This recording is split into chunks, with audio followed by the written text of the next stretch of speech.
a person that I really admire, that I adore, and I have to apologize because we are a little bit late, dear, and she has to run. But we really wanted to see Rashi Anand.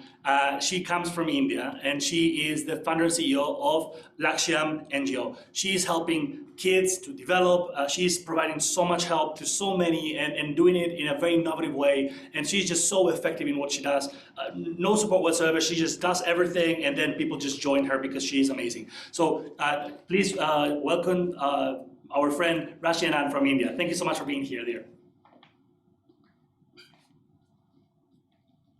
You're on mute, dear. Thank you so much, first of all, World Innovation Alliance and Carlos for creating such a great initiative of curating this World General Assembly and creating a great vision of upskilling and skilling 1 million youth in the span of 2 years. And I think which is the need of the whole world, because every country, every space, everyone is struggling to find the right job where we can fit, and bringing so many impactful leaders, curating so many learning sessions needs to be acknowledged and appreciated. Thank you so much, Carlos, first of all. And I'm really humbled and grateful to be part of such platform. I'm Rashi Anand, founder of Lakshyam NGO. Along with Lakshyam NGO, also I'm part of core committee member of PhD Chamber of Commerce and CII, which are the majorly two running industries organizations in India. And I'm also the part of sexual harassment committee members of few corporates. Coming to the Lakshyam, Lakshyam is a non-profit organization, and we work with child development and women empowerment. The organization have been working since last 12 years all over India, and we have impacted almost 1 million lives directly through our 3 different programs. The first program is Lakshyam Butterfly, which is about taking out the kids who are involved in different kind of child labor, child professions, and putting them to the formal education system. The second is all about women empowerment, where we are trying to create rural entrepreneurs, rural women entrepreneurs, so that the women can be empowered. And third is about building libraries, where we have built almost 37 libraries in rural India. And coming to these key points that I would like to share through my on-ground learnings in the last 12-15 years that we have worked. So first thing that we need as a non-profit organization is that we should be self-sustainable, because I was listening to all the other speakers. We all were discussing about the trends that have come after COVID-19. Each and every industry has changed. So even post-COVID, what non-profit organizations have seen, and even we have seen, that we need to have our own source of income also. Prior to COVID-19, we were always dependent on donors, wherein we used to get donations and we were creating impact. But what we realized that we need to have a certain project, a certain program, a certain social enterprise.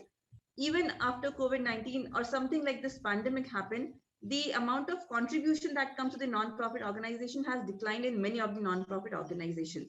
So if we have a permanent source of income, we can, of course, create an impact and continue to do so.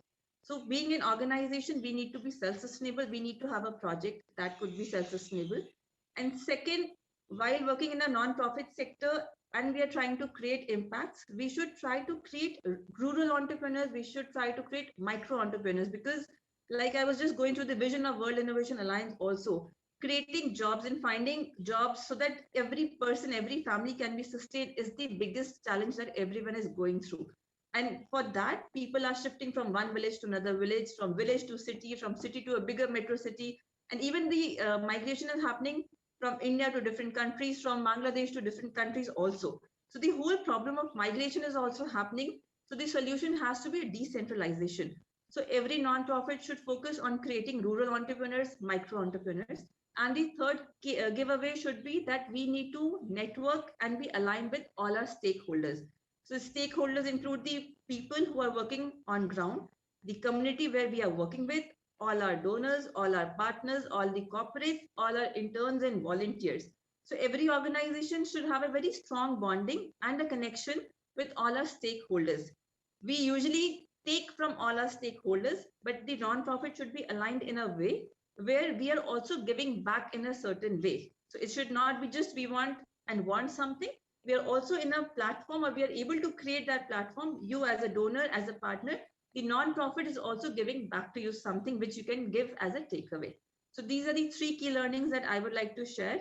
And I would like to close this by saying someone sitting in a shade is because somebody planted a tree long time ago. is a famous quote by Warren Buffett. And I think this is what we all are, and Carlos is doing through such a platform. We are trying to create that shade for people. Thank you so much. Well, thank you so much, Rashi. It is amazing what you're doing, and we have so much to learn from you. I would love that, everybody had the same level of passion and commitment to helping others.